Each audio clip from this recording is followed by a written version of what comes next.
There's so many things happening in the world right now.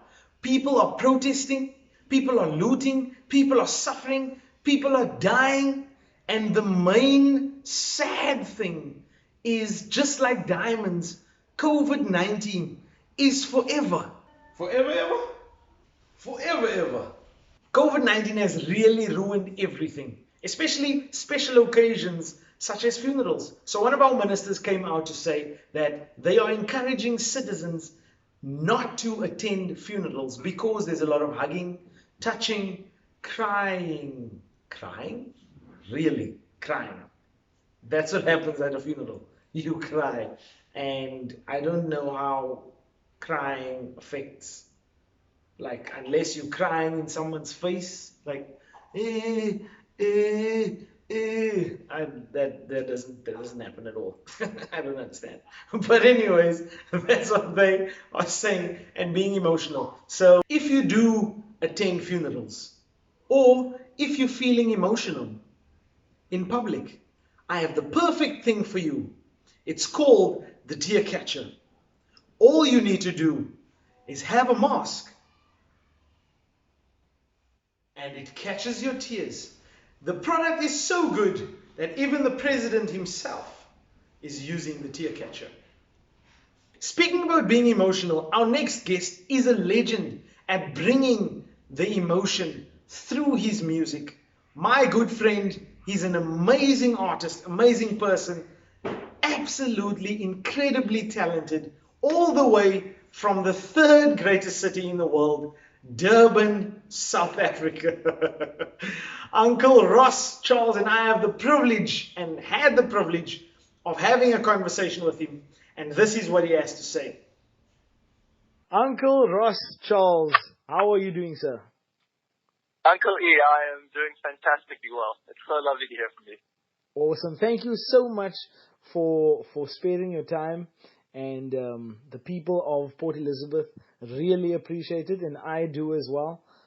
It is absolutely an amazing privilege to be chatting to you again and also exposing an amazing musician as yourself, the Durbanite, to the Port Elizabethan crowd. Thank you, sir. Thanks for giving me the time, man. It's always a pleasure when it comes to you.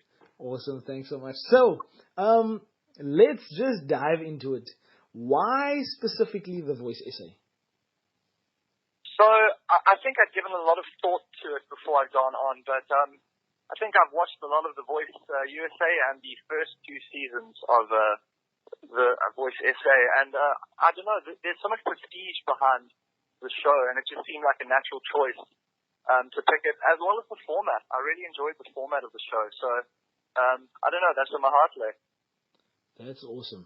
So that was just because of the prestige, and you thought, okay, it looks awesome, I want to enter the voice essay as well.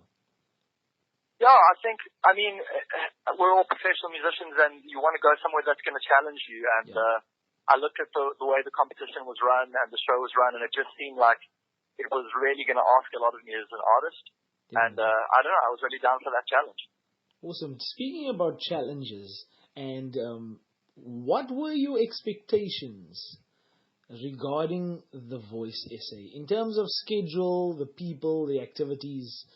Did you have any expectations going into this competition?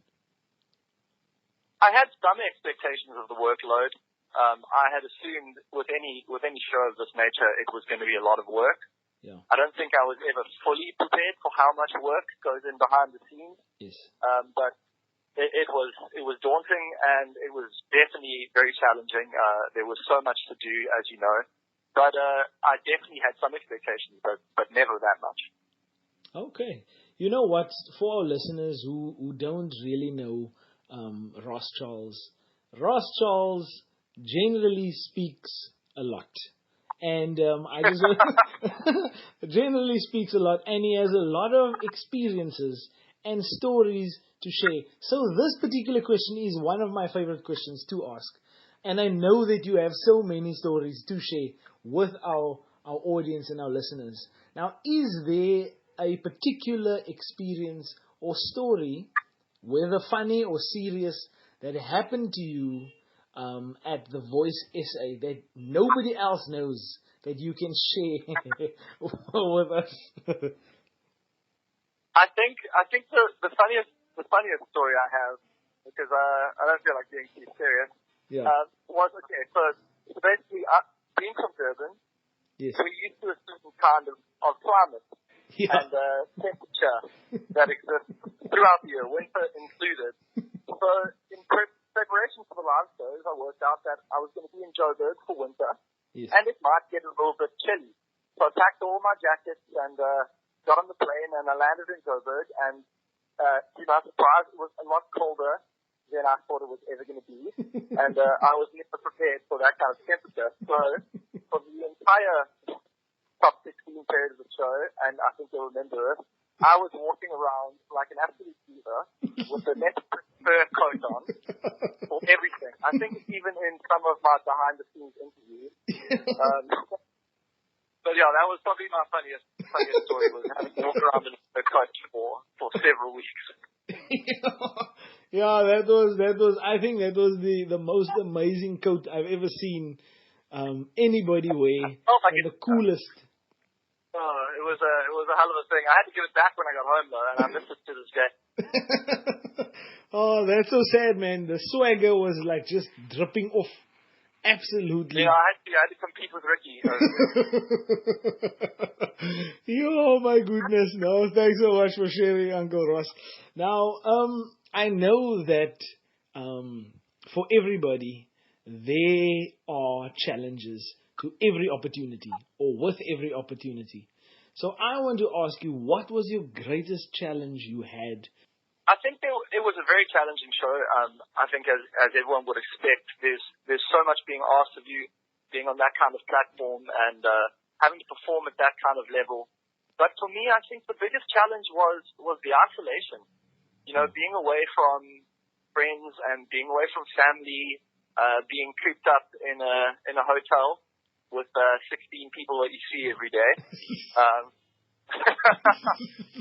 I think I'm a very social creature, and nobody really can prepare you for being kept away from, I guess, the real world for so long. Yes. I guess the irony of reality TV is that you're kind of away from reality for a little while. Yes. And I think that became the biggest challenge. It fatigues you in a way that you wouldn't expect. But for the most part, it was a great experience. But yeah, that was definitely the most challenging part for me. Definitely, and for someone who obviously does not know what being part of such a show entails, now you obviously sharing your experience, that is a challenge, being away from your friends and your family, out of your comfort zone or comfortability of your little environment that you created, or your town or whatever, and now you're in this new place. It's obviously different. So I totally agree with you to say that it is a challenge being away from family and friends. Oh, absolutely. And, we had a great bond between all of the contestants, and in a way, there was this whole sense of a newfound family. Yes. But there's some things that only a real family can be there for, and I guess you start to miss them when the months start to roll by. Definitely. I totally agree. How did you grow as an individual or artist being part of the show?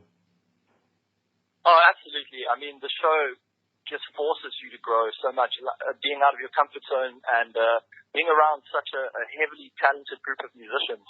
So I think the best growth I had, and it might not have been something that I'd noticed happening, but it's definitely something I've noticed in the months after the show, is that being around so many amazing, and I mean really amazing singers, forced me to get better at singing. I don't know if it was something that consciously happened, or maybe it's being influenced by all the different styles that everybody has on the show, but I've come back with a newfound appreciation for my voice and some techniques that I think I picked up that I probably would never have been exposed to. So I think from that side, the exposure to all these other styles of singing and these amazing voices really helped me grow as a musician and an artist, and I will always be thankful for that. Definitely. There's one thing that I want to share with you, and I don't think I've said this and I mentioned this to you before. When I arrived at The Voice SA, I noticed that you always had like a posse around you.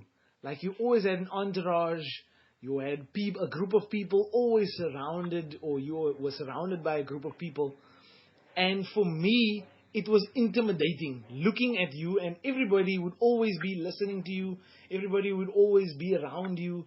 And I would say to myself, you know what, this guy seems like he is a beast when it comes to the musical side. And then I actually took the liberty of researching who is Ross Charles. And I went online, Facebook, and I saw, and I was like, oh my goodness.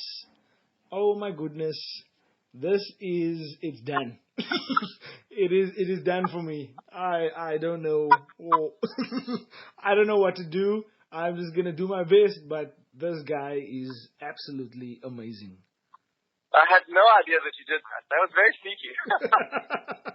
It's so funny because my first meeting with you, I don't know, was we were all sitting at the breakfast table one morning, and Yes. I don't know when you sat with us, but out of the corner of my eye, I just saw this quiet and calm gentleman seated at our breakfast table, not saying anything. I think we asked you a few questions, and it was hard to get a read on you because you're a very outgoing guy once you get to know you, but you're quite a quiet guy first. And then I remember listening to your blind audition rehearsal and just absolutely losing my mind of your voice. So I think that feeling of being intimidated was incredibly mutual because you absolutely blew me away from the get-go. Sure. I think that's probably why we stayed such good friends. Definitely. And I think, like a lot of people don't know this, but Ross, Charles, and myself, I consider us to be very good friends. And definitely I have so much respect and love for you, brother. And thank you so much for sparing your time and joining us on this venture of our podcast. That's my point of view. I really appreciate it from the bottom of my heart. Thank you so much. And I appreciate it as well. Thank you so much for having me. It was such a pleasure to talk to you and to give my opinion. And all the best with the show. My name is Ross Charles, and that's my point of view. Didn't I tell you what an incredible and talented person he is? Absolutely amazing. Please go follow him on all his social media platforms. It will be posted at the end of the video. My name is Ian Leroux, and that is my point of view. Peace.